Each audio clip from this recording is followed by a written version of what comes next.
तो शुरू करते हैं नियम टाइम का नाम लेकर। और जैसा कि पिछले एपिसोड में हमने देखा था, ये चैन की मुलाकात गलती से ही चू लिंग से हो जाती और गलती से कुछ कांड भी हो जाता है। और वहीं दूसरी तरफ जांग टाओ वगैरह जो जांग फेंगियान थे और उनका छोटा पोता हुआ उसको उल्टा लटका दिए रहते। अब आगे अंकल फेंगनियान के भी बॉडी से ब्लड बह रहा था और लगातार इसे जांग टाओ पीट रहा था और हर बार ये सोटे से इनके बॉडी से ब्लड निकाल रहा था और कह रहा था कि मुझे वो स्पेल दे दो, मैं तुम्हें छोड़ दूंगा, नहीं तो तुम्हारी एक भी चमड़ी नहीं बचेगी। और लगातार अपने ग्रैंडपा को पीटते हुए देख हुआ भी चीख चीख के चिल्ला रहा था। इसके ईगल की भी हालत काफी खराब कर दी थी इन लोगों ने।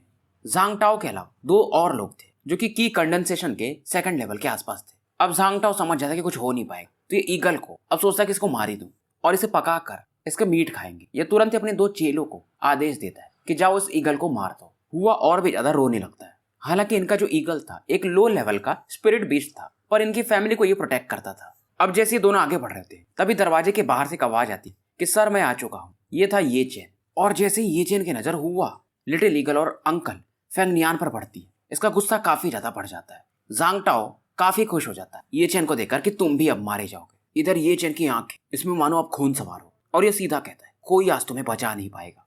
जांग टाओ को पिछली बार ये चैन ने बस उठा के फेंक दिया तो ये भी काफी ज्यादा गुस्सा था। ये तुरंत ही अपने हाथों को आगे बढ़ाता है और वाइटल एनर्जी से एक स्वॉर्ड का शेप लेता है और ये चैन पर अटैक कर देता है। पर इस अटैक को आराम से ये चैन ब्लॉक कर देता है और ये चैन कहता है तुम मरना डिजर्व करते हो। और ये बिल्कुल भी अपने एनर्जी को यूज नहीं करता है, बस एक पंच जाओ टोंग के फेस पर दी मारता है। जाओ टोंग थोड़ा पीछे जाके गिरता है और खून इसके चेहरे पर साफ अब देखा जा सकता था। दो डिसाइपल्स वो और भी हैरान हो जाते कि इस बंदे ने तो अपना वाइटल एनर्जी भी यूज नहीं किया, फिर भी ये जाओ टोंग को आराम से हरा दे रहा है। जांग टाओ चीखता है कि मेरे साथियों इसे मार दो। अब ये दोनों डिसाइपल्स भी जाओ टोंग के साथ इस पर अटैक करते हैं तीन अलग अलग साइड से। अब इनको देखकर ये तुरंत ही अपना जो रसिंग थंडर पाम अटैक था उसे रिलीज करता है और तीनों अलग अलग डायरेक्शन में जाके गिर जाते हैं। और ये चैन तुरंत ही 4 एनर्जी स्वॉर्ड से अंकल फेनियान हुआ और ईगल को छुड़ा देता है। ये चैन खुद को ब्लेम कर रहा था कि ये सब मेरे वजह से हुआ, मैंने लास्ट टाइम इसको मार देना था। अब 2-3 घंटे के बाद अंकल फेंगनियान होश में आते हैं और शायद इन्हें कुछ दिन रेस्ट करना पड़ेगा, तब जाकर ये रिकवर होंगे।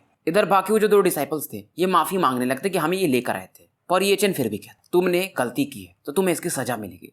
और एक डिसाइपल को ये उसके बैली पर मारता है और उसका जो कल्टीवेशन बेस था यानी एलेक्सियर फील्ड ये उसे तोड़ देता है। दूसरे का हाल भी ये सेम करता है। अब उसके बाद ये चैन जांग टाओ की तरफ बढ़ता है। जांग टाओ भी अब डरने लगा था। इसे लगा नहीं था कि ये चैन इतना खूंखार होगा कि इसके दोनों साथियों का कल्टीवेशन ही बिगाड़ देगा। अब ये कहता है कि तुम्हें मालूम है मेरे मास्टर का नाम गे होंग है, वो डाइंग पीक के ओनर है। ये चैन फिर भी कहता है कोई भी आवाज तुम बचने वाले नहीं हो। और जांग टाओ का भी एलेक्सियर फील्ड ये तोड़ देता है। जांग टाओ भी अब एक वेस्टेड इंसान बन चुका था। ये यहाँ से चला तो जाता है पर ये चैन को कह के जाता है कि तुम इस ओल्ड मैन और हुआ से भी 100 गुना ज्यादा बदतर जिंदगी जियोगे, याद रखना। ये चैन को और भी ज्यादा गुस्सा आता है। जो ओल्ड मैन जिसको इसने जंगल में हराया था उनके बैग से इसे 100 निडल्स मिले थे जिसमें जहर लगे रहते हैं। ये 3 निडल्स जाओ टोंग की बॉडी पर पिन कर देता है। जांग टाओ रोने लगता है और कहता है मुझे नहीं चाहिए था ये स्पिल ऑफ हेवन स्पिरिट, जाओ लोंग को चाहिए था, सीनियर ब्रदर जाओ लोंग को। ये चैन समझ जाता है अब इस जाओ लोंग को कुछ करना ही पड़ेगा। इधर सीन शिफ्ट होता है और गे होंग को दिखाया जाता है जो कि अपने डिसाइपल्स को कल्टीवेशन के बारे में बता रहे थे। तभी यहाँ पर एक आवाज आता है कि जाओ लोंग मैं तुम्हारा वेट कर रहा हूँ विंड और क्लाउड पोडियम पर, जल्दी आओ।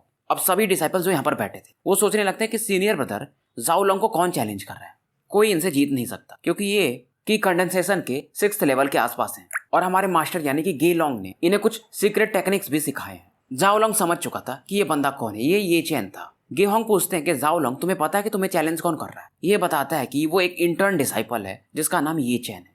ये चैन ये सुनते ही गे होंग भी हैरान हो जाते हैं क्योंकि जब ये लड़का पहली बार यहाँ पर आया था तो गे होंग वगैरह भी इससे मिले थे और इन्होंने इसको अपना डिसाइपल नहीं बनाया था। ये सोचने लगते कि ये तुम्हें चैलेंज कर रहा है। 16 साल की एज में वो बस की कंडेंसेशन स्टेज पर है। जाओ लोंग भी हैरान था कि टीचर आप भी उसे जानते हो। फिर ये बताते हैं और कहते हैं कि ठीक है पर ये चैन को ज्यादा बुली मत करना, वो काफी वीक है, ये तो फालतू में हमारे डाइयांग पीक का नाम खराब होगा कि हम कमजोरों को सताते हैं। बहुत सारे लोग कहते हैं कि लड़का काफी बोल्ड है। अब ये न्यूज कि ये चैन जाओ लोंग को चैलेंज कर रहा है पूरे हैंग्यू सेक्ट में फैल जाता है। तो बहुत सारे डिसाइपल इस बैटल को देखने के लिए बैटल एरिना में आ जाते हैं और इस बैटल एरिना का नाम था विंड एंड क्लाउड पोडियम और 1000 लोग यहाँ पर आ चुके थे। ये चैन इस समय इस एरिना के बीच में खड़ा था और बहुत सारे डिसाइपल्स कह रहे थे कि ये वही ये चैन है ना जिसे तीनों हेडमास्टर्स जो अलग अलग सेक्ट के हैं उन्होंने इसे लिया नहीं था, तब जाकर इसे इंटर्न बनना पड़ा था। लगता है ये उन तीनों चीफ मास्टर्स को अट्रैक्ट करना चाहता है। सभी का यही मानना था कि ये जाओ लॉन्ग को अगर हरा दिया या थोड़ा बहुत टक्कर दे पाया तो इसे इंटर्न डिसाइपल से रेगुलर डिसाइपल्स में बदल लिया जाएगा। जाओ लॉन्ग भी फाइनली यहाँ पर आ जाता है और जाओ लॉन्ग कहता है, ये चैन मैं तुम्हारे पास आया नहीं था पर तुम मेरे पास मुझे पुकार रहे हो, इस बार तुम बचोगे नहीं। ये चैन आपसे अपने दोनों उंगली इशारा करता है, इधर आओ फाइट करते। तो बहुत सारे डिसाइपल्स को लगता है कि ये चैन काफी घमंडी है। बहुत सारे डिसाइपल्स जाओ लॉन्ग को रेस्पेक्ट दे रहे थे, ये काफी अच्छा फील करता है। ये चैन को कोई फर्क नहीं पड़ रहा था और ये अपने टियानको स्वॉर्ड को बाहर निकाल चुका था। ये चैन कहता है, कम ऑन फाइट करते हैं। जाओ लॉन्ग कहता है, ये फाइट ऐसे नहीं हो सकता, हमें कोई भी चीज बैट लगानी पड़ेगी। ये चैन कहता है, तुम्हारी जो इच्छा वो लगा लो। जाओ लॉन्ग कहता है, जो हारेगा वो दूसरे को पूरी जिंदगी भर उसकी सेवा करेगा, यानी कि स्लेव बन के रह जाएगा। सभी लोग चौंक जाते हैं कि फालतू में ये चैन अब जिंदगी भर जाओ लॉन्ग की सेवा करेगा, क्योंकि ये वीक है तो हार ही जाएगा। जाओ लॉन्ग पूछता है, कैसा लगा ये मेरा बेट? ये कहता है, इसके अलावा भी हम कुछ बड़ा बेट लगा सकते। जाओ लॉन्ग कहता है, क्या? ये चैन कहता है कि हम अपने लाइफ का बेट लगा सकते, मतलब जो जीतेगा वो दूसरे को मार देगा। लोग हैरान हो जाते हैं कि ये चैन पागल है क्या? लगता है इसका जो नफरत है जाओ लॉन्ग के लिए काफी बड़ा है। ऐसा बेट आज तक कभी किसी ने लगाया नहीं था। जाओ लॉन्ग भी सोचता है कि ये चैन पागल है, कोई नहीं, फालतू में मारा जाएगा। अभी ये कुछ सोच ही रहा था, तभी ये चैन कहता है, क्या तुम डर गए क्या? ये चैन की बात सुनकर जाओ लॉन्ग कहता है, मैं अभी भी सोच रहा था कि तुम्हें छोड़ दूं, पर लगता है तुम मानोगे नहीं। अभी ये चैन रुकता नहीं, ये तुरंत अपने टियानको स्वॉर्ड को घुमाता। वहीं जाओ लॉन्ग एक पाम अटैक इस पर लॉन्च कर चुका था। दोनों के अटैक एक दूसरे से टकराते हैं और एक बजिंग साउंड प्रोड्यूस होता है। जाओ लॉन्ग इस समय इस अटैक के कारण थोड़ा सा पीछे हटने पर मजबूर था और इसका हाथ थोड़ा सा नम हो गया था। और फाइनली ये चैन से कहता है, लगता है मैंने तुम्हें अंडर एस्टिमेट कर दिया था। ये चैन कहता है, अगर तुम मुझे अंडर एस्टिमेट करोगे तो गंदा मारे जाओगे। ये तुरंत ही अपने स्वॉर्ड को घुमाता है और जाओ लॉन्ग पर अटैक कर देता है। लोग हैरान थे कि ये लड़का टियानको स्वॉर्ड को इस प्रकार से घुमा ले रहा है, पर फिर भी ये सीनियर ब्रदर जाओ लॉन्ग से जीत नहीं पाएगा। इस समय तक 3 अटैक ये चैन इसके जाओ लॉन्ग के बर्दाश्त कर चुका था और चौथे अटैक में ये चैन का टियानको स्वॉर्ड इससे छूट के थोड़ा दूर जाके गिर जाता है। जाओ लॉन्ग कहता, अब क्या करोगे? तुम्हारी तलवार भी तुम्हारे पास नहीं है। और 3 एनर्जी स्वॉर्ड्स यानी अटैक बनाकर ये चैन पर अटैक कर देता है। पर ये चैन एक अलग ही टेक्निक यूज करता है, शायद ये बंदर वाली टेक्निक थी, और इन तीनों एनर्जी बॉल्स को ये डॉज कर लेता है। ये मूवमेंट्स काफी क्लासिक थे जो इसने वो बुक से पढ़ा था। बीस्ट कैसे मूव करते, हर एक जानवर कैसे मूव करता है, और बचने के मामले में बंदर से अच्छा कोई नहीं माना जाता। जाओ लॉन्ग भी हैरान था कि कैसे बच गया, पर जो भी हुआ था 1 सेकंड के अंदर हो गया था। और इस समय ये चैन क्या करता है कि अपने राइट लेग पर पूरा एनर्जी को फोकस करता और जाओ लॉन्ग के चेहरे पर एक किक मारता है। अब जब तक कि जाओ लॉन्ग डॉज कर पाता, ये किक आके उसके फेस पर लगता है और ये थोड़ा पीछे जाकर हटता है। जाओ लॉन्ग को और भी ज्यादा गुस्सा आता है। ये चैन, लगता है तुम सच में मरना चाहते हो। ये चैन देखता है जाओ लॉन्ग इसकी तरफ बढ़ रहा था और ये हंस के कहता है कि तुम्हारे अटैक्स के बीच में मैं कमी देख सकता हूँ। और जो भी अटैक जाओ लॉन्ग कर रहा था ये उसे ब्लॉक कर दे रहा था। कभी कभी ये टाइगर मूव यूज करता था तो कभी कभी कोई क्लासिक बीस्ट का मूव। जाओ लॉन्ग कहता है, अगर मैं तुम्हारे करीब आ गया तो तुम मारे जाओगे। पर ये चैन काफी इस समय फियर्स था और एक और खतरनाक अटैक जाओ लॉन्ग के चेस्ट पर दे मारता है। ये चैन के जो मूवमेंट्स थे थोड़े अलग ही थे। लोग सोच रहे थे कौन सा टेक्निक यूज कर रहा है, किस प्रकार का जुबान स्किल है, ये काफी अलग मूवमेंट है इसके। जाओ लॉन्ग फिलहाल एक की कंडेंसेशन का 5th लेवल का बंदा था और 6वें लेवल के काफी करीब था, और वहीं ये चैन 1st लेवल पर है की कंडेंसेशन के। अब जाओ लॉन्ग गुस्से में एक सीक्रेट टेक्निक यूज करने लगा था। इसका जो हथेली था वो एक वुल्फ के यानी भेड़िए के हेड के समान बदल जाता है। एनर्जी का जो शेप था ये वुल्फ फिस्ट कहा जाता है, जो इसे गे होंग ने सिखाया था। और ये तुरंत ही ये चैन की तरफ देख कर कहता है, गो टू हेल। ये चैन भी जब ये अटैक देखता है तो तुरंत ही अपना रशिंग थंडर पाम अटैक बनाता है और दोनों के अटैक एक दूसरे से टकराते हैं। और इस बार भी रिजल्ट सेम होता है। जाओ लॉन्ग पीछे जाके थोड़ा गिरता है और खून की उल्टी करने लगता है। इसे विश्वास नहीं हो रहा था कि इसका इतना पावरफुल अटैक ये चैन के अटैक के सामने कैसे कमजोर पड़ सकता है, वो भी वुल्फ फिस्ट अटैक। लोग सोचने लगते हैं, क्या ये चैन 1st लेवल पर है? क्या सच में?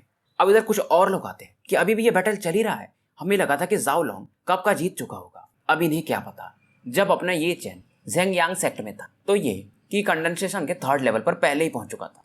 और हालांकि इसका स्पिरिचुअल कोर को एक बंदे ने डिस्ट्रॉय कर दिया था बाद में, पर फिर भी इसके बैटल एक्सपीरियंस तो अभी भी थे इसके पास। और अब तो इसका जो एलेक्सियर सी है पहले से भी काफी बड़ा और स्ट्रॉन्ग है, जिसमें नॉर्मल लोगों से ज्यादा एनर्जी होती है। जाओ लॉन्ग कितना भी इस पर अटैक करता है ये चैन इसे ब्लॉक कर दे रहा था और अब तो पूरी तरह से सप्रेस भी कर दे रहा था। अब ये चैन कहता बहुत हो गया। ये तो अपना टियानको स्वॉर्ड उठाता है और इसे ले करके जाओ लॉन्ग की तरफ बढ़ जाता है। जाओ लॉन्ग भी जब देखता है तो अपने गोल्डन स्वॉर्ड्स एनर्जी को फ्यूज करके इस पर अटैक करता है। दोनों स्वॉर्ड एक दूसरे से टकराते हैं और जाओ लॉन्ग क्योंकि जमीन पर पहले से था तो टियानको स्वॉर्ड के प्रेशर के कारण अब इसके हड्डियां इनमें क्रैक आने लगता है और ये जमीन में धंसने लगता है और फिर से एक बार खून की उल्टी करता है। लोग एक ही बात पर हैरान थे कि एक इंटर्न डिसाइपल ने सीनियर जाओलोंग को हरा दिया है। ये चेन कहता है कि जाओलोंग तुम हार चुके हो, अब मेरी पारी है, अब मैं तुम्हारी जिंदगी ले लूंगा क्योंकि हमारा बैट लगा था। लोग भी यही डिस्कशन कर रहे थे, क्या ये चेन सच में जाओलोंग की जिंदगी ले लेगा। बहुत सारे डिसाइपल अब ये चेन को चीख रहे थे कि अगर तुमने जाओलोंग को मारा तो यहाँ पर तुम बचोगे भी नहीं, हमारे चीफ मास्टर गे होंग तुम्हें मार देंगे। ये चेन कहता है पर हमारा बैट तो यही लगा था। क्राउड में से कुछ लोग कहते हैं फाइट बस सीखने के लिए होता है, किसी की जान लेने के लिए नहीं, हम यहाँ पर रियल बैटल नहीं लड़ रहे हैं। ये एक लड़की की आवाज थी जो कि काफी सुंदर थी और इसने सफेद कपड़े पहन के रखे थे। इस लड़की का नाम था सू जिनयू और ये रेन यांग पीक की थी। ये चेन जब इस लड़की को देखता है तो कहता है सीनियर सिस्टर, मान लो अगर मैं हार गया होता तो आप यही बात कहती। तो याद रखना गाइस, ये जो हैंग्यू सेक्ट है इसमें 3 पीक्स, एक तो डाई यांग पीक जहाँ का जाओ लोंग है और जहाँ के हेडमास्टर है गे होंग, दूसरा है रेन यांग पीक जहाँ से ये लड़की आई हुई है सू जिनयू। सब इसी हैंग्यू सेक्ट के अंदर ही है। अब सू जिनयू समझाती कि तुमने बैटल लड़ा और तुम जीत गए, अब छोड़ दो। पर ये पूछता कि अगर आपके भाई बहन के साथ ऐसा होता तो आप क्या करती। सू जिनयू जब सुनती है तो कहती कि मैं बस तुम्हें सही दिशा में गाइड करना चाहती हूँ। तभी ये चेन कहता है कि आपकी फैमिली है। सू जिनयू जब देखती है लड़का इसका बार बार विरोध कर रहा है, इससे थोड़ा गुस्सा आता है और ये चेन कहता है अगर मैं आपकी फैमिली को उल्टा लटका दूं तो क्या करोगे आप। सू जिनयू को थोड़ा गुस्सा आता है कि तुम पागल हो, क्योंकि ये लड़की रेन यांग के जो पीक के चीफ मास्टर थे उनकी डिसाइपल थी और इसे हैंग्यू सेक्ट का एक प्रिंसेस कहा जाता था। कोई भी आज तक इसे ज्ञान नहीं दिया था और वो भी एक इंटर्न डिसाइपल जो कि की कंडेंसेशन के फर्स्ट लेवल पर है, इसे ज्ञान दे रहा है। ये चेन अपने पाम पर एक वाइटल एनर्जी को कवर कर चुका था। अगर ये जाओलोंग को इससे हिट करे तो शायद जाओलोंग मारा भी जाए। तभी एक पावर आता है और इसका इस अटैक को डिसॉल्व कर देता है। ये कोई और नहीं बल्कि चीफ मास्टर गे होंग थे, डाई यांग पीक के।